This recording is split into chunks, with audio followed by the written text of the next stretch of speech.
प्रेम आज़ादी है। प्रेम का पर्याय है स्वतंत्रता।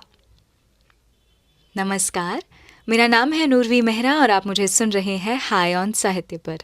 अब हम पहुंच गए हैं रेत की मछली उपन्यास के चौथे अध्याय पर। यदि आप अभी इस श्रृंखला से जुड़े हैं और शुरू से शुरू करना चाहते हैं इस यात्रा को, तो रेत की मछली ऑडियो बुक की प्लेलिस्ट का लिंक डिस्क्रिप्शन में है। आप वहां से श्रृंखलाबद्ध तरीके से इस उपन्यास को सुन सकते हैं। हमेशा की तरह इस अध्याय पर चर्चा अध्याय के बाद में होगी, डिस्कशन सेक्शन में। मैं अपने विचार प्रस्तुत करूंगी और आपके विचार आमंत्रित हैं कमेंट सेक्शन में।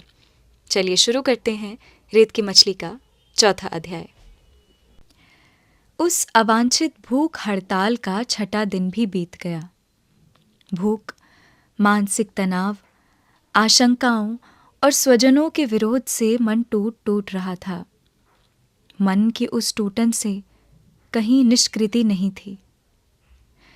स्वजनों की जिद ने मेरे निश्चय को और अधिक कठोर कर दिया था। लगता था जैसे मृत्यु के पहले मुक्ति नहीं है। टूटन और घुटन के उन क्षणों में मुक्ति का वह विकल्प बार बार आंखों के सामने नाचने लगा। मन कहता कि या तो कोई प्राण घातक चीज हृदय में गहरे उतर जाए या फिर ऊंचे से गिरकर अपने आप को चूर कर लूं। किसी तरह घिसटकर बिस्तर से उठी और बारजे तक पहुंच गई। बारजे से नीचे सड़क पर मुझसे बिल्कुल असंपृक्त संसार का प्रवाह बहता जा रहा था। बस यही है वह क्षण मुक्ति का, यातनाओं सहित अपने आप को अव्यक्त में समाहित कर देने का क्षण। बस निश्चय करना होता है, अंतिम निश्चय। इस बारजे से नीचे ही है मुक्ति। लेकिन तभी समूचा दृश्य सहसा तरल होने लगा, तरल होकर धूमिल हो गया। निश्चेतना के पर्दे आंखों पर उतर आए। आत्महत्या की प्रार्थिनी शरीर की टूटन से विवश मूर्छित होकर बारजे से लटक गई। कितनी देर वह मूर्छा रही मैं नहीं कह सकती। सहसा जैसे अमृत स्पर्श आंखों पर महसूस हुआ। बारजे से नीचे बहते हुए उस जन प्रवाह में वह अमृत बिंदु एक परछाई की तरह दिखाई दिया। एक क्षण के लिए लगा कि वह मेरा स्वप्न है, लेकिन वह बंद आंखों का स्वप्न नहीं था। मैं सदैव तुम्हारे साथ खड़ा रहूंगा। शब्द गूंजे और मैंने देखा कि वहां नीचे सड़क के उस पार थे शोभन, मेरे आश्वासन की एक मूर्ति। मन में यह सोच नहीं पाई कि यह सत्य है या दिवा स्वप्न, लेकिन यह भ्रम नहीं था, सत्य था। सत्य के अलावा और किसमें इतनी शक्ति हो सकती है कि मन की टूटन को इस तरह सहेज सहला सके। आश्वासन का ऐसा सत्य अगर अनायास आ जाए तो संवेदनाओं को इतना हल्का कर देता है कि व्यक्ति सहज ही मूर्छित हो जाए। लेकिन यातना के भार से मूर्छित व्यक्ति इस हल्केपन से जी जाता है। मैं उस क्षण में जी गई। उसी एक क्षण ने मेरी जीवनी शक्ति को नया आश्वासन दे दिया। निराहार के द्वारा जीवन की बाजी लगाई तो किस लिए? शायद उसी एक आकृति के लिए। तब फिर उस आकृति से अलग जीवन का उपसंहार कैसे किया जा सकता है? चेतना लौट आने के बावजूद मैं मंत्रबिद्ध वहां खड़ी रह गई। तभी पीछे से छोटी बहन ने मुझे टोका। वह अपने ही उत्साह में थी। उत्साह के उस शिखर से नीचे आए बिना ही उसने कहा, धूप में वहां क्या देखा जा रहा है दीदी? मालूम है इस तरह बुखार आ जाएगा। तुमने भी अपनी अजीब हालत बना रखी है। मन कठोर हो आया। मुझे लगा कि उसके उत्साह ने मुझे आहत और किसी सीमा तक आतंकित किया। क्षोभ की एक लहर ऊपर से नीचे तक दौड़ गई। चाहा कि उसे कोई कड़वी बात कहूं, लेकिन मन को रोक गई। सिर्फ इतना ही कहा, बहुत बोलना अच्छा नहीं लगता, अपना काम देखो। वह अचकचाकर चुप हो गई और धीरे धीरे वापस लौट गई। कुछ क्षणों का वह व्यवधान भी मुझे खल गया। लौटकर देखा नीचे वहाँ वह आकृति नहीं थी। बहुत भारी मन लिए हुए मैं लौट आई और पलंग पर लेट गई। जाने कितनी देर तक मैं सोई होंगी। नींद खुली तो देखा कमरे में माँ और पिताजी दोनों ही मौजूद हैं। अपने मन के निश्चय के बावजूद उनका उस समय वहाँ होना मुझे आतंकित कर गया। सीधे आंख उठाकर देखने की हिम्मत नहीं हुई, लेकिन आंखों की कोर से जो कुछ देखा उससे लगा पिताजी स्वयं भी कुछ कहने के लिए शब्द खोज रहे हैं। अपने आप को बहुत संयत करके उन्होंने गिने चुने शब्दों में फिर वही बात दोहरा दी जो अब तक कहते आए थे। हाँ, उन शब्दों में दंश पहले से कम था। उन्होंने कहा कि इतनी प्रतीक्षा के बाद हंसी खुशी का दिन आया है। घर में पहली शादी है, गाना बजाना और खुशियाँ होनी चाहिए, जबकि तुमने अपने आप को ही नहीं और सबको भी सता रखा है। ज़रा दीदी की ओर भी ध्यान दो, वह आखिर क्या सोचेगी? यही ना कि तुम्हें उसके विवाह से खुशी नहीं है। माँ के स्वर में अधिक कोमलता थी। उन्होंने जैसे पिताजी की बात का ही उपसंहार करते हुए कहा, कुंतल उठो और नहा धो लो, कपड़े बदलो और नीचे चलो। संभव है कि उन्होंने उत्तर की अपेक्षा की हो, लेकिन उत्तर हो क्या सकता था? यह तो समझौता भी नहीं था। केवल आत्मसमर्पण के लिए ही तो यह उपवास नहीं किया था ना। थोड़े से अंतराल के बाद माँ ने धीमे स्वर में बताया कि रिश्तेदार आ चुके हैं। वे सब क्या सोचेंगे? रस्में होती हैं। ऐसे समय तुम्हारा यहाँ पड़े रहना लोगों को कैसा लगेगा? इसके बाद बहुत सावधानी के साथ उन्होंने ये भी बताया कि उनकी इच्छा है कि इस शादी से निपट जाने के बाद मुझे लेकर दिल्ली चली जाएंगी और इस तरह दूरी और समय का अंतराल घावों को भर देगा। संभव है कि इस तरह घाव भर जाते हों, लेकिन कटा हुआ कुछ जुड़ तो नहीं सकता। कैसे यह संभव होगा कि मैं अपने अस्तित्व का आधा हिस्सा काट कर जी लूं? और कुछ भी हो, वह जीवन तो नहीं ही होगा। थोड़ी देर तक गहरा सन्नाटा छाया रहा। सन्नाटा विस्फोटक भी था, जैसे आंधी आने के पहले घुटन बढ़ रही हो। एक क्षण के लिए ऐसा लगा जैसे मेरे अंदर से कोई बाहर आ गया है और मेरे अनुशासन से छूटकर बोलने लगा है। शब्द तो मेरे ही थे। उस क्षण उन पर क्या प्रतिक्रिया हुई होगी यह तत्काल नहीं जान पाई थी।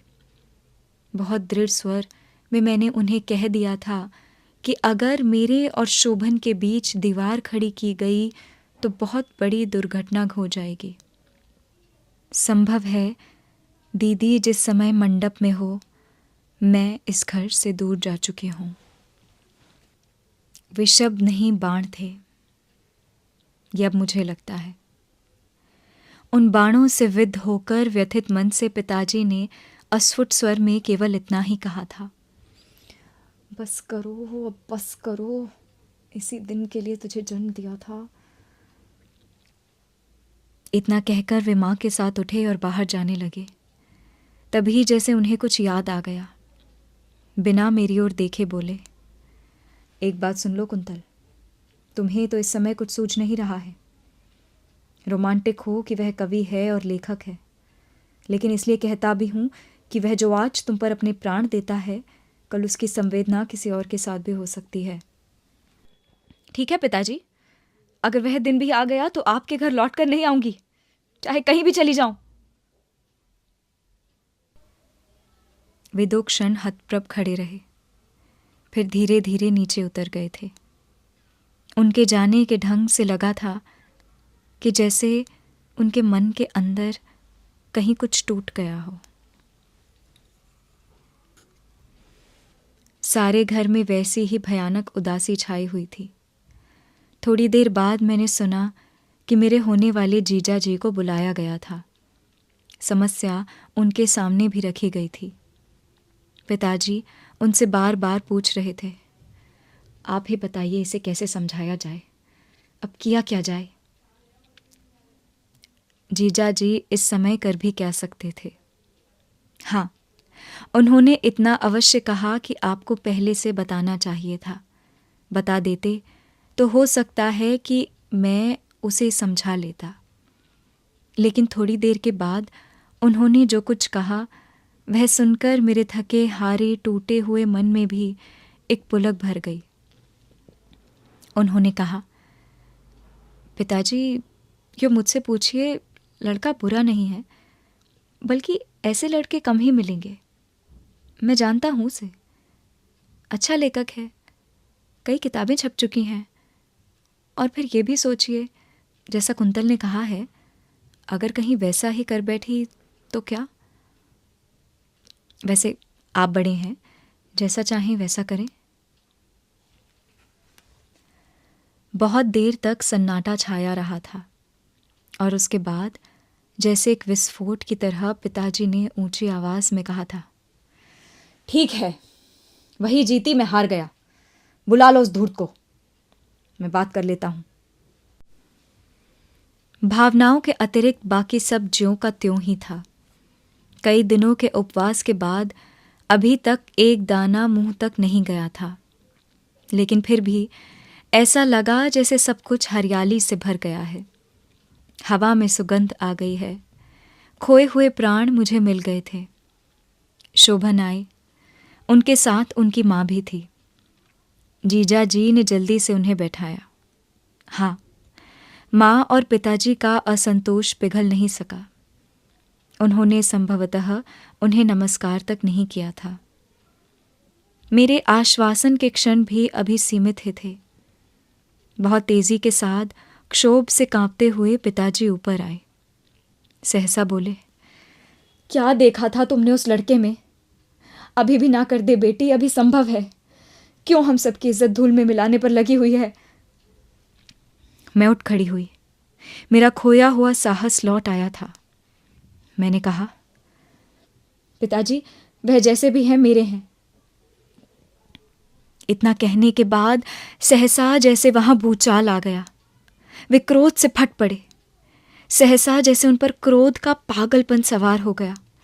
आसपास जो कुछ भी देखा उठा उठा कर मुझ पर पटक दिया। जब कुछ भी हाथ न आया तो दोनों हाथों से मेरा गला दबाने लगे। अगर यही बात है तो शादी होने के बजाय मैं तेरे प्राण ले लूंगा। माँ ने किसी तरह मुझे उनसे छुड़ाया।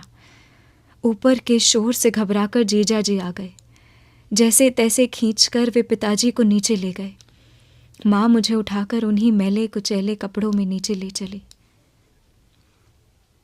शोभन उठकर खड़े हो गए।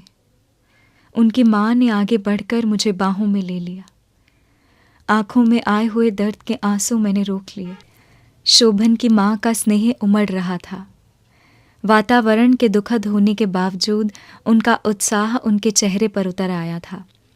मुझे अपने पास बिठाकर उन्होंने रुमाल से जल्दी जल्दी एक डिबिया खोली। डिबिया में एक अंगूठी थी, रंगीन मीनेदार। यत्नपूर्वक कांपते हाथों अंगूठी को उंगली में पहनाकर उन्होंने मेरा हाथ अपने करीब खींचकर चूम लिया। लाज से भर मैं सिमट गई। चाहा कि उस क्षण शोभन को नमन कर लूं, लेकिन केवल सिर नीचे झुककर रह गया। वहीं तत्काल बिना किसी औपचारिकता के रूखे स्वर में पिताजी ने सब कुछ तय कर दिया था। 15 अप्रैल को कुंतल की दीदी की बारात आएगी, 16 को सवेरे विदा हो जाएगी, 17 को शोभन 10-15 आदमियों की बारात लेकर आ जाए तो ये झंझट भी खत्म हो जाएगा। हमारा मन तो बुझ गया है, जबरदस्ती है, कर देंगे। शोभन ने उनके पांव छूने को हाथ बढ़ाए ही थे कि पिताजी पीछे हट गए। बोले, बस हो गया, इसकी कोई जरूरत नहीं। हल्के से आंख चुराकर देखा, शोभन बहुत गंभीर थे। चुप, मन आहत था। बालों में उंगलियां डालकर जिस तरह वे उन्हें सहेज रहे थे, उससे लगा कि वह बहुत अस्थिर हैं। चलते समय शोभन की माँ ने फिर मुझे बाहों में भर लिया और माथा चूम लिया। कार्ड छपकर आए। कार्ड क्या, उदासी का एक पैकेट थे, ज्यों के त्यों कागज में लिपटे, धागे में बंधे रसीद सहित मेज पर पड़े थे। चाहकर भी पैकेट मुझसे खोला न गया। पैकेट के साथ छपे हुए कार्डों का एक नमूना था, मैला सा। हाथ में उठाकर मैं देर तक देखती रही। तभी मुझे लगा कि बैठक में कुछ अप्रिय हो रहा है। शोभन के यहाँ से कोई संदेश आया था। शोभन की माँ ने कहलाया था कि बहू के लिए कपड़े गहने खरीदने होंगे। वे उसकी पसंद के हों, इसलिए थोड़ी देर को कुंतल को साथ भेज दिया जाए तो अच्छा होगा। पिताजी सुनते रहे, फिर विरक्त होकर बोले, मेरा कुछ भी नहीं है, मेरा उस पर कोई जोर नहीं है, जहां चाहे चली जाए। और मैं गई भी।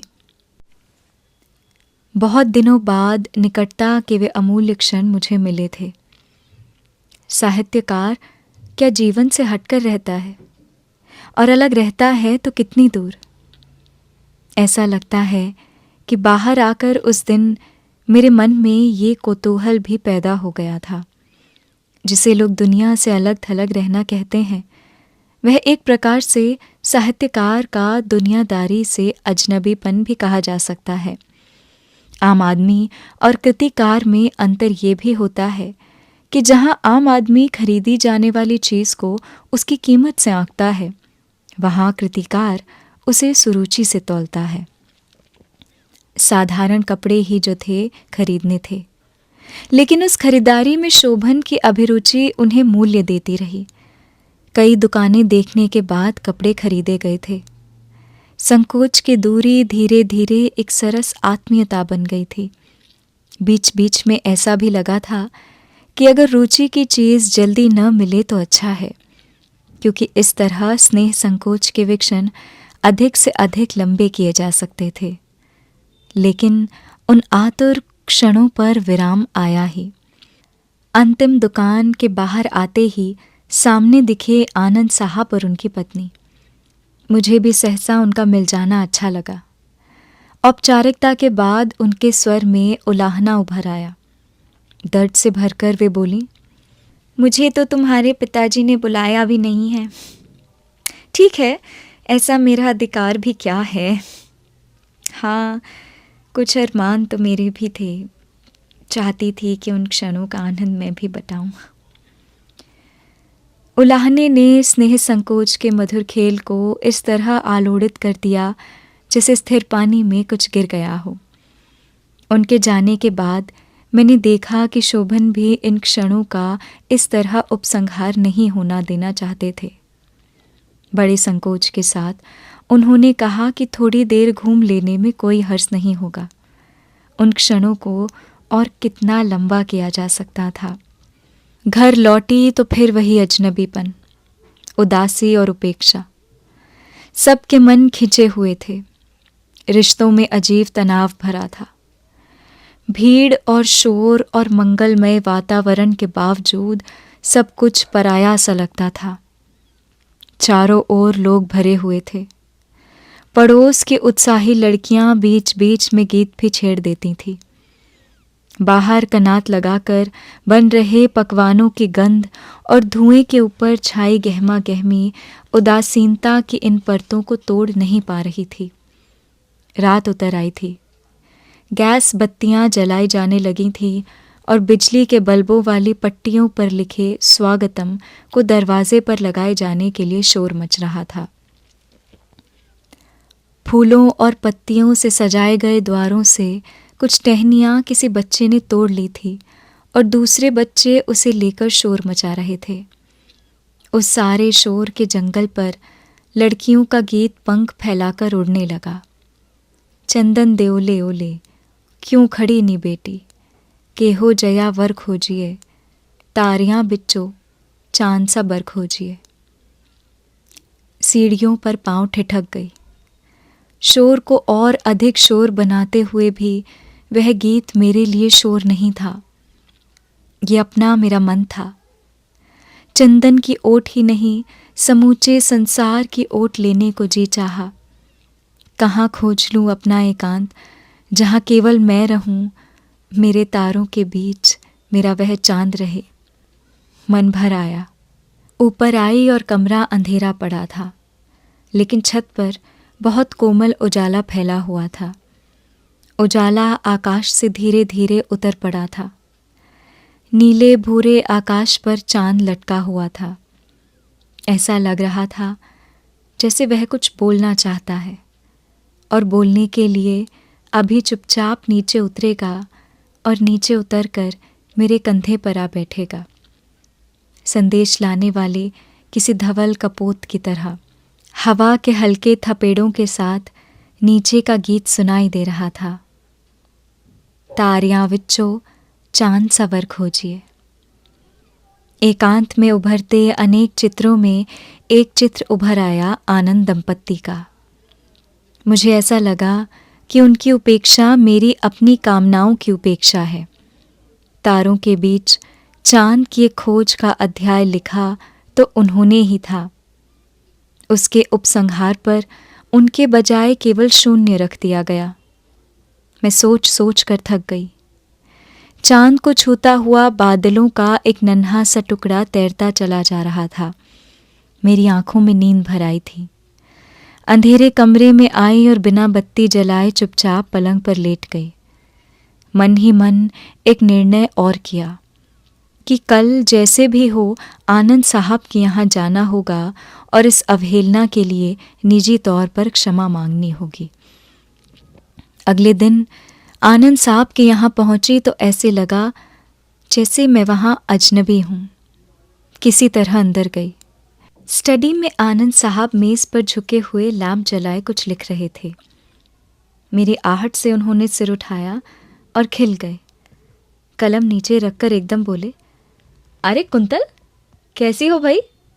इधर आने की इजाज़त कैसे मिल गई? मैंने आभार सहित उन्हें झुककर नमस्कार किया और सामने कुर्सी खींचकर बैठ गई। मेरा मन अब भी आहत और उदास था। मेज़ पर सिर झुकाए हुए मैंने बताया, अपनी एक सहेली के यहाँ जाने का बहाना करके आई हूँ। पापा ने आपको निमंत्रण नहीं भेजा, इसका मुझे गहरा दुख है। आपसे क्षमा मांगने आई हूँ। सहेली के यहाँ जाने का बहाना करके आने की बात एक क्षण बाद ही कुछ अस्वाभाविक सी लगी। झुके हुए लैंप की रोशनी उनके चेहरे के निचले आधे हिस्से पर पड़ रही थी। ऐसे लगा जैसे वे कुछ अस्थिर हो उठे हैं। मैं कहती रही, मुझे तो बहुत बुरा लगेगा कि ऐसे समय में आप ना हों। मेरी आंखें गीली हो आईं। मैंने रुमाल आंखों पर रखा तो अपने बालों पर एक स्पर्श महसूस किया। हाथ आनंद साहब का था। वे बोले, पागल हुई हो कुंतल? हमारा उसमें क्या है? तुम्हें और शोभन को मैं निकट ला सका, यही मेरे मन का आश्वासन है। तुम सुखी रहो। हम सम्मिलित हों या ना हो, क्या अंतर पड़ेगा? कहकर वे कुर्सी से उठे और मेरी ओर आ गए। पहला आंसू शायद कठिनाई से निकलता है, किंतु उसके बाद अंतिम आंसू कठिनाई से रुकता भी है। मैं रोती जा रही थी। उन्होंने आतुर होकर मेरा सिर अपनी बाहों में दबा लिया। स्नेह पाकर अब मन खुलकर रो लेना चाहता था। आनंद साहब बोले, पगली, तेरा मन चाहा तो हो गया, अब रोने का क्या काम? सच कहता हूं, तुम्हें रोते देखकर मेरा मन टूटता है। मेरे कंधे दबाकर उन्होंने मुझे कुर्सी के तकिए से टिका दिया और जल्दी से उठकर पानी का गिलास ले आए। पानी मुझसे पिया नहीं गया। रुलाई फिर फूट पड़ी। मुझे अपने कंधे की ओर खींचकर सहलाते सहलाते उन्होंने मेरे माथे को हल्के से चूम लिया। हल्की सी एक विरक्ति मन में उभरी, लेकिन दर्द के बहाव में बह गई। उसी तरह सहलाते हुए उन्होंने अचानक मुझे जोर से भींच लिया। मेरी मुंदी आंखें कुछ देख नहीं पाती थी कि सहसा उन्होंने चेहरा अपनी ओर खींचकर मेरे होठों पर अपने होठ जमा दिए। नम्र संवेदनाएं अचानक चौंक पड़ी। अज्ञात भय की चिंगारियां क्षण मात्र में मेरे रोम रोम को छू गई। स्नेह का आश्वासन पलक मारते ही किसी मिट्टी के खोखले खिलौने की तरह टूटा और उसके अंदर से एक घिनौना कीड़ा बाहर आ गया। कमरे की हवा में जैसे ज्वालामुखी के विस्फोट के बाद की तपन और दुर्गंध भर गई। वह घिनौना कीड़ा किसी दुर्दांत पशु की तरह आतंकित करता हुआ मुझे निगलने की कोशिश करने लगा। आतंक से भरकर मैं तिलमिला उठी और उससे छूटने की कोशिश में छटपटाने लगी। पशु उन्मत्त हो चुका था। उसके पंजे सहसा घिनौने और कठोर हो आए थे। मुझे लगा जैसे उन पंजों के नाखून मेरी गर्दन और छातियों के पास धंस जाएंगे। मेरी सांस घुट रही थी। उसका पशुबल जाग उठा था और उसने मुझे कुर्सी से खींच लिया था। मेरे छटपटाते हुए पैर बचाता हुआ वह सिर्फ मुझे सोफे की तरफ खींचने लगा। विवश और आतंकित कंठ से चीख के बजाय एक कराह भर निकल पाई।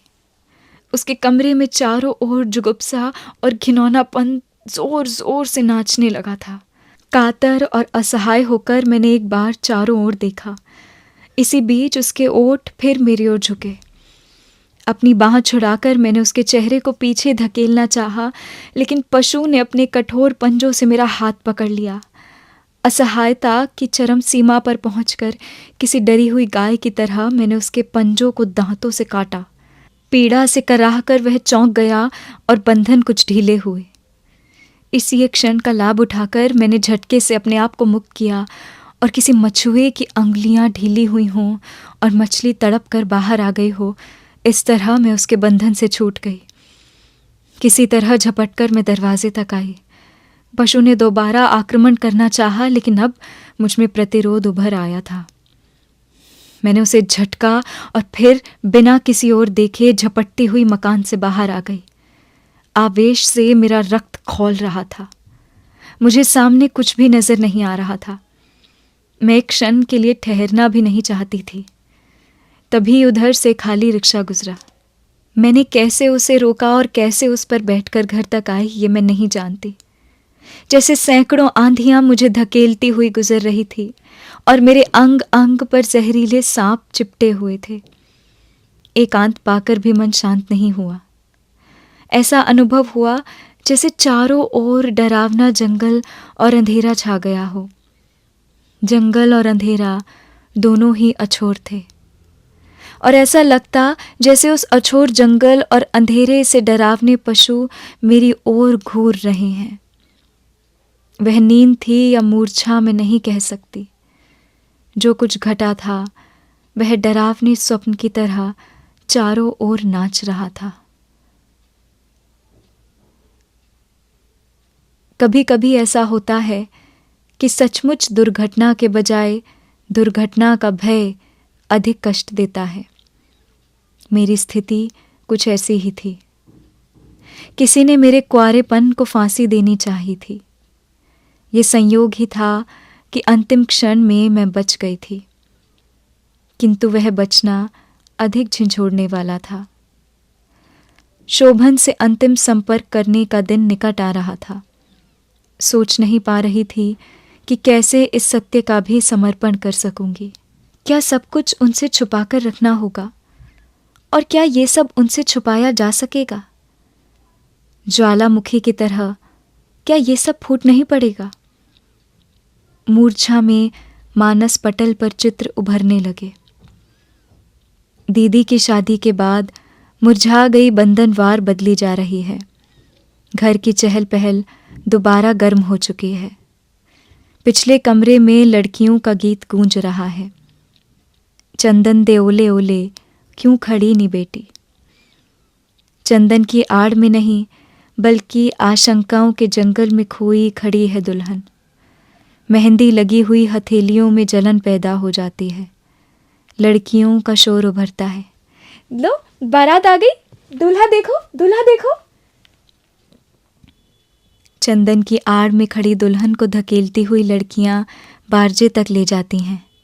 ले देख कुंतल, कितने बड़े बड़े लोग तेरी बारात में आए हैं।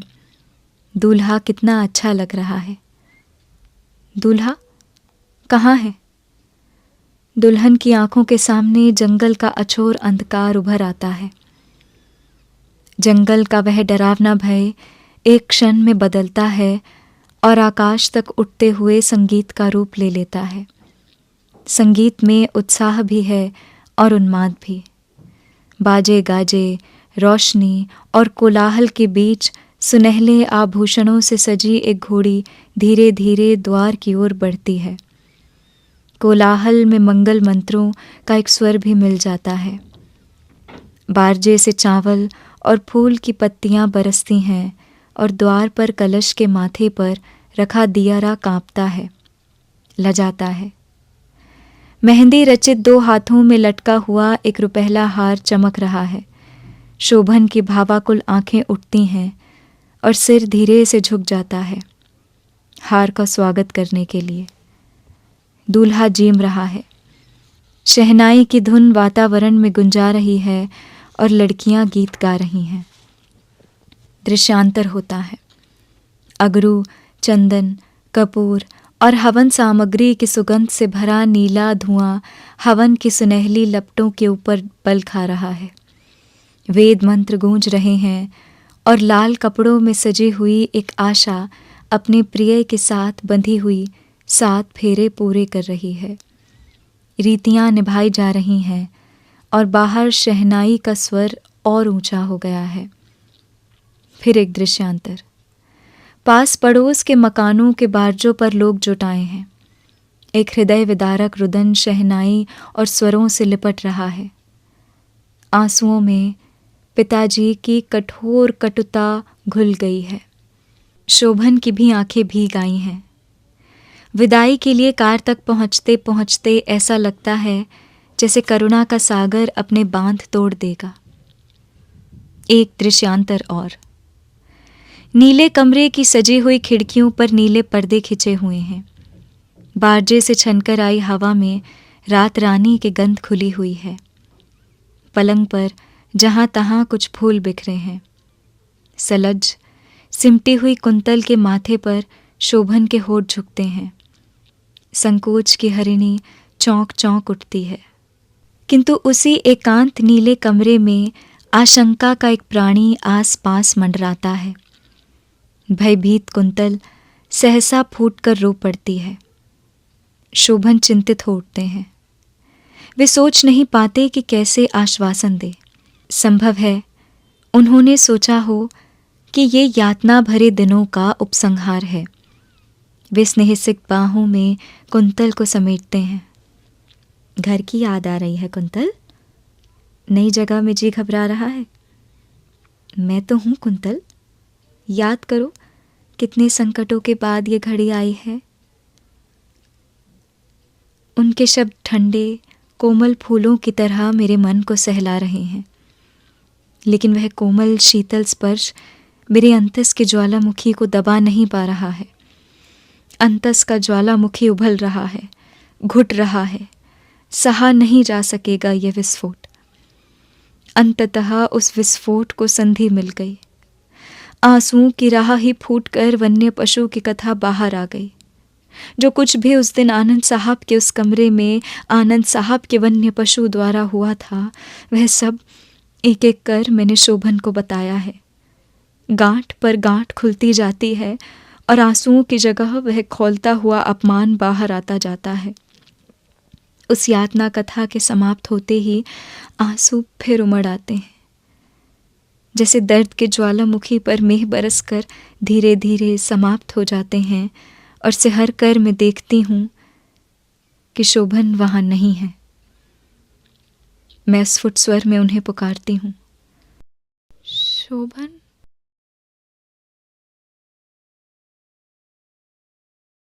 बहुत शुक्रिया यह अध्याय पूरा सुनने के लिए। आइए अब इस पर चर्चा करते हैं। इस वीडियो की शुरुआत में मैंने आपसे कहा था कि प्रेम का पर्याय है स्वतंत्रता। अब जानिए क्यों कहा था। कुंतल के पिता कुंतल से बहुत प्रेम करते हैं, इसमें कोई संदेह नहीं है। मगर प्रेम का अर्थ ये भी होता है कि आप अपने प्रेम के पात्र से उसकी आज़ादी न छीनें। और यहाँ पर मैं बात कर रही हूँ आज़ादी गलती करने की। जब हम किसी से प्रेम करते हैं, खासकर जब वो हमसे छोटे होते हैं, हमारे बच्चे होते हैं या हमारे छोटे भाई बहन होते हैं, तो हम एक प्रोटेक्टिव एनर्जी उनके प्रति देते हैं, और हम ये चाहते हैं कि हम इन्हें इस क्रूर दुनिया से बचा कर रख लें, इन्हें दुनिया में कुछ भी कष्ट न भोगने पड़े, इन्हें कुछ भी उन गड्ढों का सामना न करना पड़े जिनमें हम गिरकर बाहर आ चुके हैं। तो हम हमेशा उनको सही राह पर रखने की कोशिश करते हैं, माना। लेकिन मैंने अपने जीवन में एक चीज़ सीखी है और उसको अप्लाई करके मुझे अच्छे रिजल्ट्स भी मिले हैं। वो ये है कि आप किसी से गलती करने का अधिकार नहीं छीन सकते, आप उन्हें गलती करने से बचा सकते हैं। आप उन्हें चेता सकते हैं कि देखो, अगर आप इस राह पर जाओगे तो ये हो सकता है, इसलिए आप इससे बच कर रहना, हो सके तो यहाँ मत जाना। लेकिन अगर जो दूसरा इंसान है उसकी समझ कह रही है नहीं, मेरे लिए यही सही रास्ता प्रतीत हो रहा है, तो हम यदि उनसे प्रेम करते हैं तो हमारे पास अधिकार नहीं है कि हम जबरन उनको रोक लें कि नहीं, तुम ये गलती नहीं करोगे।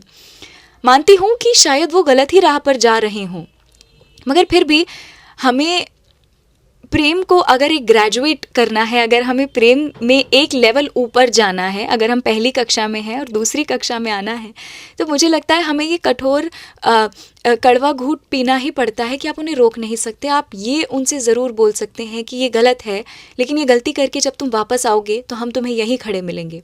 मेरे लिए ये प्रेम की पराकाष्ठा है कि भले आप एक ऐसी चीज़ कर रहे हैं जो मेरे नज़रिए में गलत है, मगर आपकी समझ अगर उसे कह रही है कि ये आपके लिए अच्छा है तो कीजिए। और यदि मैं सही निकली और ये सच में आपके लिए गलत हुआ, तो मैं आपको उसके लिए पनिश नहीं करूँगी।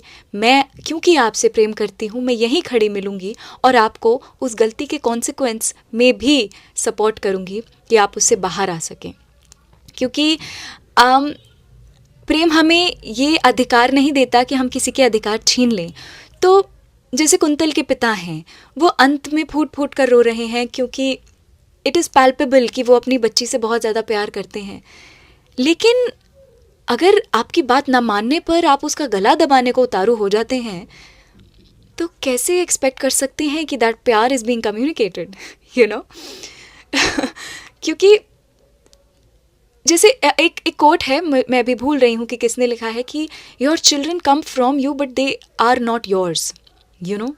कि शायद रविंद्रनाथ टैगोर जी ने कहा है, please correct me if I am wrong, कि आपके बच्चे आपके थ्रू आते हैं इस दुनिया में, मगर वो आपके नहीं है, वो आपकी, you are only the medium to bring them into the world. They don't belong to you. I think this is the correct line, that your children come through you but they don't belong to you. They have to make their own mistakes. Even if you know that they're going there, you have to stand tall and say, okay, I will support you through this also. And it's a very difficult process. It's a very difficult thing to go through, to watch your loved ones go through something that you don't wish them to go through. But again, love is freedom. And हम ऐसे बोलते हैं ना बोलचाल की भाषा में कि आज़ादी दी है तुम्हें। मुझे लगता है this is a complete misnomer, a complete wrong use of language. आप किसी को आज़ादी दे नहीं सकते। आज़ादी इज़ एक्चुअली द डिफ़ॉल्ट। सबके पास आज़ादी है, आप आज़ादी छीन सकते हो, यू नो। जैसे आप ये नहीं कह सकते कि हमने तुम्हें सांस के लिए हवा दी है। हवा तो है, आप उसकी हवा को ख़राब कर सकते हैं, उसकी AQI बढ़ा सकते हैं। माफ़ कीजिए, मैं दिल्ली से हूँ, शायद ये बात नहीं बोलनी चाहिए थी। एनीवे, तो इसी वजह से मुझे लगता है कि क्योंकि वो प्यार कम्युनिकेट नहीं हो पा रहा है, क्योंकि there is no freedom to commit mistakes in that household, there is no freedom at all, you know. कि इसीलिए कुंतल को लगता है या तो मेरी बात मान लो या मैं आत्महत्या कर लूँगी, मैं वैसे मर जाती हूँ। और अगर कुंतल की बात नहीं मानी जा रही है तो उसके पिता उसको मारने को तुले हुए हैं। तो किसी भी रिलेशनशिप में एक लॉक इन हो ही जाएगा अगर बात करने की जगह नहीं होगी। ऐसा सोचिए कि अगर दो पत्थर हैं और दोनों को आपस में आप टकराते जाएं, कुछ समय बाद दोनों में से एक टूट जाएगा, सोल्यूशन नहीं निकलेगा। तो रिलेशनशिप्स में हमेशा पानी हो जाने की स्थिति बनी रहनी चाहिए, मुझे ऐसा लगता है। मैं किताब पढ़ रही थी अर्थशास्त्र की, उसमें जो अर्थशास्त्री थे उन्होंने जो किताब का इंट्रोडक्शन है उसमें लिखा था कि हम ये दुनिया की सबसे बड़ी जो कठिनाइयों का हम सामना कर रहे हैं, जो दुनिया की सबसे बड़ी समस्याएं हैं, हम आपके सामने वो रख रहे हैं, लेकिन हमारा उद्देश्य ये है कि इन पर बात हो, क्योंकि अगर बात नहीं होगी तो हम इन समस्याओं से बाहर नहीं आ पाएंगे। तो वो तो दुनिया की प्रॉब्लम्स की बात कर रहे हैं। हमारे हाथ में तो ये है ना कि हमारे जो रिलेशनशिप्स हैं उसमें हम बात करने की जगह हमेशा बना कर रखें। अभी मैं एक फ़िल्म देख रही थी, उसमें भी ऐसी ही एक चीज़ घटना घटी थी कि क्योंकि दो जो मुख्य पात्र होते हैं कहानी के, वो बात नहीं करते, वो लड़ते रहते हैं, और उस चक्कर में एक बहुत ही मासूम जान को नुकसान झेलना पड़ता है इस चीज़ का। अगर आप जानना चाहते हैं कौन सी फिल्म है तो मुझसे पूछिए, मैं बताऊंगी कमेंट्स में।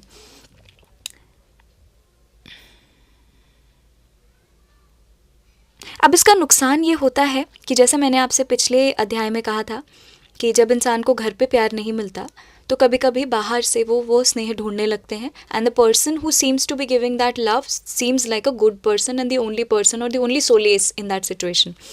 लेकिन मैंने आपसे कहा था कि ज़रूरी नहीं है वो अच्छे लोग हों। Not all well wishers wish well, which happened in the case of Anand. उन्होंने मौका आने पर अपनी जो रियल उनका जो इंटेंशन था वो बाहर आ गया, जो कि कुंतल के लिए बहुत ज़्यादा दुर्घटनाग्रस्त कर देने वाला वाकया था। क्योंकि अच्छा, एक चीज़ और मैंने ना कुंतल के बारे में, मैं आनंद के बारे में ज़्यादा कुछ कहना नहीं चाहती, doesn't deserve words, the act it self shows character. Quintal के बारे में मैंने ये बात नोटिस की, जब वो शोभन के साथ बाहर जाती है खरीदारी करने के लिए, तो शोभन सिर्फ खरीदारी करवा रहा है, लेकिन कुंतल के दिमाग में एक अलग ही कहानी चल रही है। वो कह रही है कि साहित्यकार कैसे होते हैं, उनकी क्या रुचियां होती हैं, क्या वो दुनिया से अलग हट कर रहते हैं, उनके सामान खरीदने के तरीके में भी कुछ अलग उसको नज़र आया। एंड अगर ऑब्जेक्टिवली देखा जाए तो वो सिर्फ कपड़े ही खरीद रहे हैं, लेकिन कुंतल, मुझे लगा कि वो शायद अपनी अच्छाई को एक तरीके से प्रोजेक्ट कर देती है, कि वो दूसरे के अंदर जो अच्छाई देखती है उसे लगता है कि वो अच्छाई वो दूसरे में से ही आ रही है। You know that the magic that she was finding in the presence of Shobhan was in a way I found in this particular instance to be rooted in her.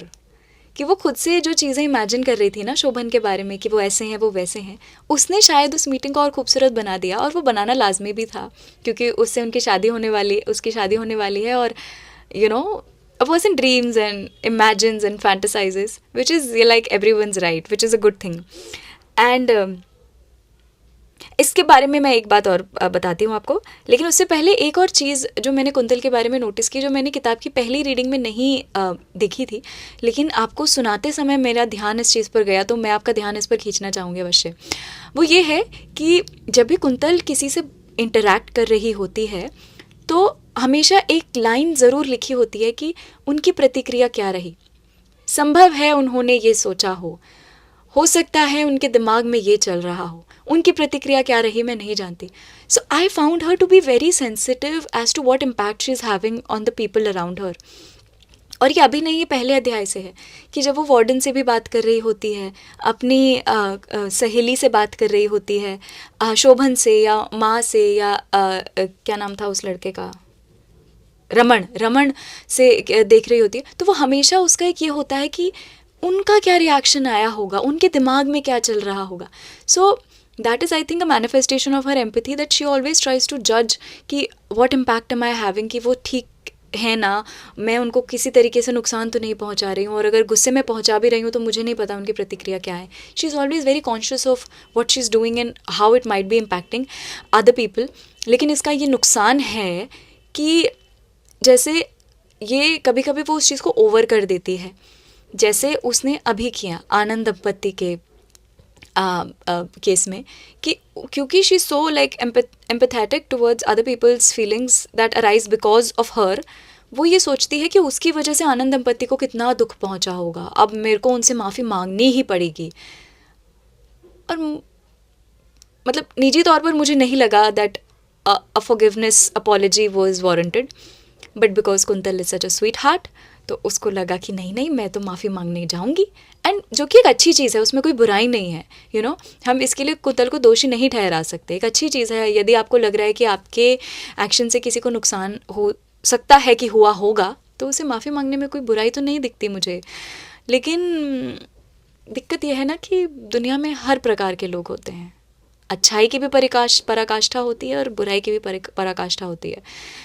तो आनंद साहब सैडली बुराई की पराकाष्ठा वाले इंसान निकले, और उन्होंने उसका जो वो शादी शोभन से करना चाहती थी, कितना खुश रहने का उसके लिए एक अवसर था, मगर उसकी आंखों के सामने एक अंधेरा ही छाया रहा, वो जंगल ही बना रहा, और she was in a state of shock and trauma and depression, which I wish should not have happen to her, but the world is not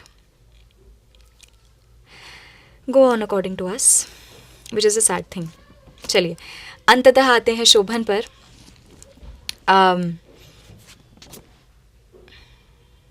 एक चीज़ मैं आपसे बोलने वाली थी पर मैं भूल गई, एनीवे याद आ जाएगा बोलते बोलते।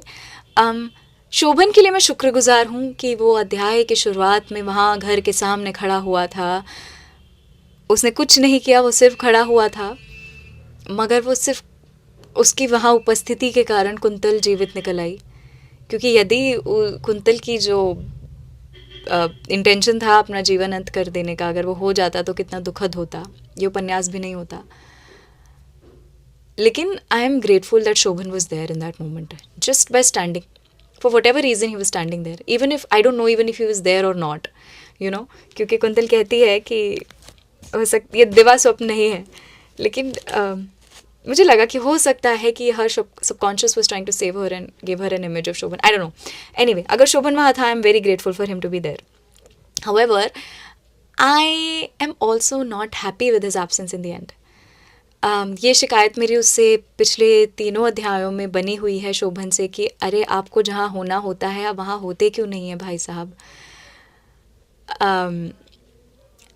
जैसे वो मैं तुम्हारे साथ आजीवन खड़ा रहूँगा का झंडा फहराते रहते हैं हमेशा, जो कि कुंतल के दिमाग में हमेशा लहराता रहता है। लेकिन लाइक विवाह की पहली रात है और कुंतल रो रही है, और उसने बताया है कि उसके साथ एक सेक्सुअल असॉल्ट हुआ है, और उसकी कहानी पूरी होते होते तक तो शोभन है ही नहीं वहाँ पे। अब मेरा दिमाग इसी चीज़ पर गया था कि शोभन का खून इतना खौल उठा कि वो तभी के तभी निकल गए आनंद साहब का मुंह तोड़ने के लिए, जो कि एक बहुत अच्छी चीज़ है।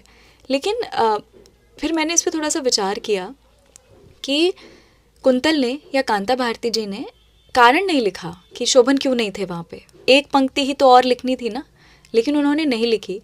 तो मुझे लगा ये इस बात का चिन्ह है कि कुंतल के लिए और शायद कांता भारती के लिए भी his absence was bigger than the reason for his absence।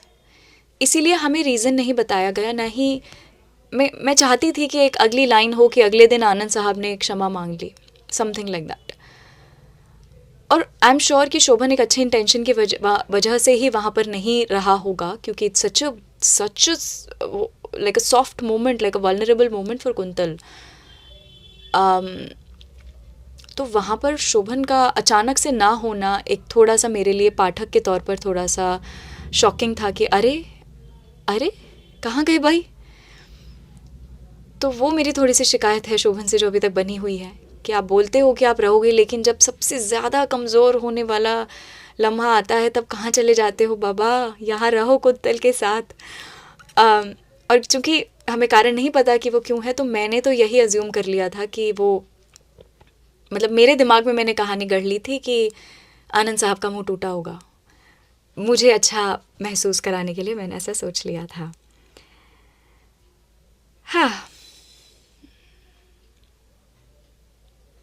चलिए इस चर्चा को यहीं समाप्त करते हैं, थोड़ी सी बड़ी है और चर्चाओं से, लेकिन मैं आशा करती हूँ कि आप इस पाठ को एंजॉय कर रहे हैं। अगर आपके कुछ रिकमेंडेशंस हों, कुछ भी आपके विचार हों, तो कमेंट सेक्शन में ज़रूर बताइए। मुझे पता है कि आप सुनते हैं लेकिन बोलते नहीं हैं।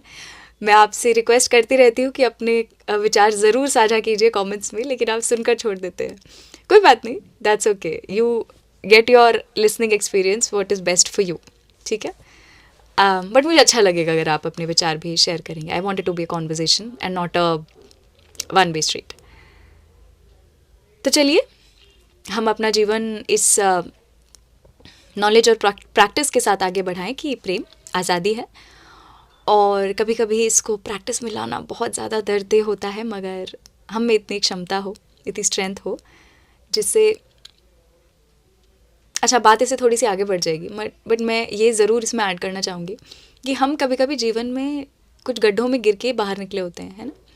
तो हमें लगता है कि जो जिनसे हम प्रेम करते हैं वो इन गड्ढों में नहीं गिरने चाहिए, भाई बहुत दर्दनाक है।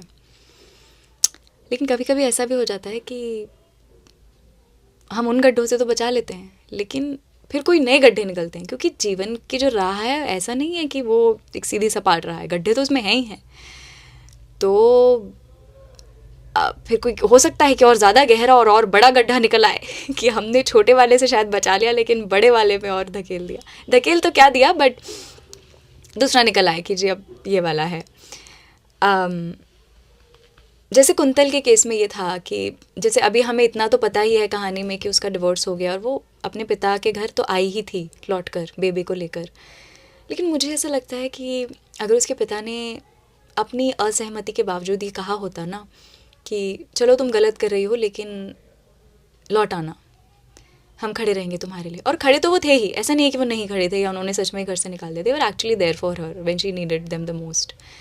लेकिन अगर वो उन्होंने शुरुआत में ही उसे ये कह दिया होता ना, तो मुझे लगता है कि उसकी डिवोर्स का जो भी रीज़न रहा हो, अभी हमें नहीं पता, लेकिन शायद वो थोड़ा जल्दी निकल आती उस चीज़ से। क्योंकि ना एक ढांढस रहता है हमेशा कि अरे मेरे पीछे कोई खड़ा है।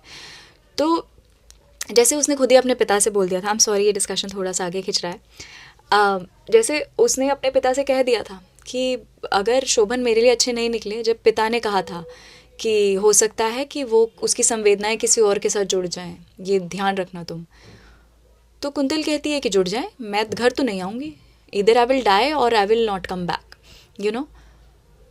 तो उसने उसको और ज़्यादा एक तरीके से आइसोलेट कर दिया ना। अगर उसके पास एक ऑप्शन रहता, अगर उसके पास ये नॉलेज होती कि I am not alone, I have someone who supporting me invisibly, तो शायद वो अकेले उसको नहीं रहना पड़ता, मतलब अकेले उस सिचुएशन में नहीं रहना पड़ता जिसकी वजह से उसने डिवोर्स लिया है, जो कि हम आगे देखेंगे कि क्या रीज़न है। शायद उसको लौटने का एक रास्ता खुला रहता है ना उसके मन में, तो वो स्ट्रेंथ का एक सोर्स बन जाता उसके लिए। इसीलिए वो वही मैंने जो अब शुरुआत में आपसे कहा था ना कि प्रेम आज़ादी है, तो ये भी आज़ादी है कि आप गलती करो, हम खड़े हुए हैं, वी विल सपोर्ट यू। हद से ज़्यादा मतलब एक्सट्रीम गलती मत कर देना, चाकू वाकू मत चला आना किसी को, मैं उन गलतियों की बात नहीं कर रही हूँ, वो तो गुनाह होता है लेकिन जो भी गलती हो, मुझे लगता है कि हमें अपने बच्चों से तो ये बोल ही देना चाहिए कि तुम दुनिया में कोई भी गलती करी आओ, बस मुझे बता देना, I will support you through it. And that I think it's counter intuitive. लगता है कि हम बच्चों को गलती करने की आज़ादी दे रहे हैं तो वो गलती करेंगे ही करेंगे। देखो गलती तो वो वैसे भी करेंगे ही, ऐसा नहीं है कि कोई भी परफेक्ट होता है ना, वो करेंगे ही।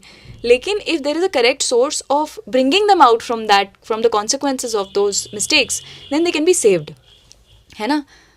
तो ऐसा तो नहीं है कि गलती नहीं करेंगे, करेंगे तो सही ही, लेकिन ये बोलना कि भाई तुम करोगे तो हमें बता देना, मुझे लगता है वही चीज़ रोक देती है गलती करने से कि नहीं यार मैं नहीं करूँगी, यू नो दिस। एक कॉन्शियस मुझे लगता है एक डेवलप हो जाता है कि नहीं करना, छुपाने का मन ही नहीं करता, क्योंकि आपको पता है कि मुझे बताने की आज़ादी है तो आप छुपाएंगे नहीं, और जब आपको छुपाने के लिए कुछ है नहीं तो आप वो हरकतें भी नहीं करते हैं जो छुपानी पड़े, ऐसा मुझे लगता है।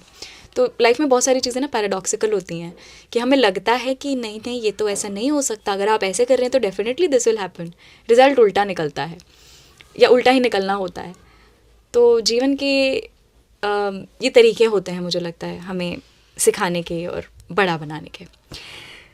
अगर आपने ये चर्चा पूरी सुनी है तो आप तो बधाई के पात्र हैं, क्योंकि चैप्टर 35 मिनट का है और 20 मिनट की चर्चा है। मगर मुझे लगता है कि ये चर्चा I find it very enriching for me, क्योंकि आपका पता नहीं आप सुनते हैं नहीं सुनते हैं, आई होप सुन रहे हैं, लेकिन मुझे बहुत सारी चीज़ें सीखने को मिल जाती हैं, क्योंकि I have to delve deep into the text again and again to be able to extract these things. तो मेरे लिए बहुत अच्छा एक्सपीरियंस होता है, आई होप आपके लिए भी हो। तो बहुत बहुत बहुत शुक्रिया इस चर्चा को सुनने के लिए, इस अध्याय को सुनने के लिए। अब मैं आपसे मिलूंगी अगले अध्याय में, जो कि है 5वां अध्याय, जो कि अगले हफ्ते आएगा। जुड़े रहिए श्रृंखला के साथ। बहुत बहुत शुक्रिया। That was all from me and Kanta Bharti ji. Until अगली बार, stay high on साहित्य।